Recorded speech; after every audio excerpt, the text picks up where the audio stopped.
হাতে একদম সময় নেই? দাঁড়াও দাঁড়াও, মাত্র 10 মিনিটেই তৈরি হয়ে যাবে এমন সুন্দর একটা চটজলদি খাবার।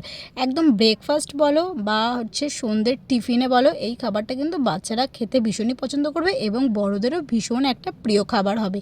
তো দেখো, পেট ভর্তি খাবারের জন্য আর কি লাগে এর থেকে বেশি? সবার ঘরে ব্রেড কলা সবই থাকে। তো জাস্ট এই রেসিপিটা বানাতে কিন্তু একদম ব্রেড আর কলা হলেই হয়ে যাবে, আর কিচ্ছু লাগবে না। এতটাই সিম্পল একটা খাবার। প্রথমেই দেখলে একটা পাউরুটি নিলাম, তার উপরে 4 টুকরো কলা নিয়ে এবার কাঁটা চামচ দিয়ে একটুখানি জাস্ট কলাটা ঘেটে দিলাম, তার উপরে আর একটা পাউরুটি দিলাম। সেম প্রতিটা পাউরুটির উপর এইভাবে কলা দিয়ে কিন্তু আমি সাজিয়ে নিলাম। এইবারে চলো আসল কাজটা করে ফেলি। ফ্রাই প্যানটা গ্যাসের উপরে বসিয়ে তার উপর কিন্তু একটু বাটার দিয়েছি, অল্প পরিমাণে বাটার দিয়ে বাটারটা একদম দেখো গলে যাবার পর এবারে পাউরুটিটা এর উপরে দিলাম, দিয়ে এপিট ওপিট জাস্ট খালি সেঁকে নিতে হবে।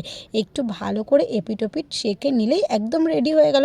একদম কিন্তু দেখো ঘরোয়া খাবারটার নাম আমি জানি না কি, বাট কি দেওয়া যায় তোমরা একটু আমাকে বলো।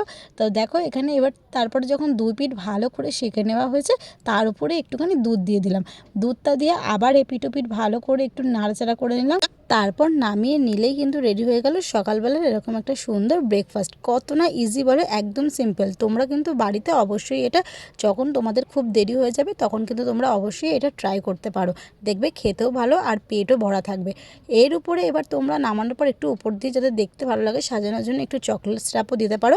আমার কাছে চকলেট সিরাপ ছিল না বলে আমি তার উপরে আরেকটা সুন্দর জিনিস দিয়েছি। সেটা হলো কি দিয়েছিলাম দেখো, কয়েকটা চকলেট বিস্কুট ছিল, সেই বিস্কুটটা আমি একটু দুধের মধ্যে গুঁড়ো করে দিয়ে তারপর একটা চকলেট তৈরি করেছিলাম, সেটাই আমি এর উপরে দিয়ে দিলাম। কেমন ইউনিক বলো ব্যাপারটা?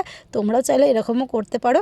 তারপরে দেখো আর মাঝখান থেকে কেটে নিলাম, ব্যাস একদম রেডি হয়ে গেল। কিন্তু সকালবেলা সেদিনকার ব্রেকফাস্টে আমি এই খাবারটাই বানিয়েছিলাম, খেতে দারুণ হয়েছিল। তোমাদের যদি ভালো লেগে থাকে অবশ্যই তোমরা বাড়িতেও বানিয়ে ট্রাই করতে পারো। আর ভিডিওটা ভালো লাগলে লাইক কমেন্ট শেয়ার আর ফলো করতে ভুলো না, সাবস্ক্রাইব করে দিও।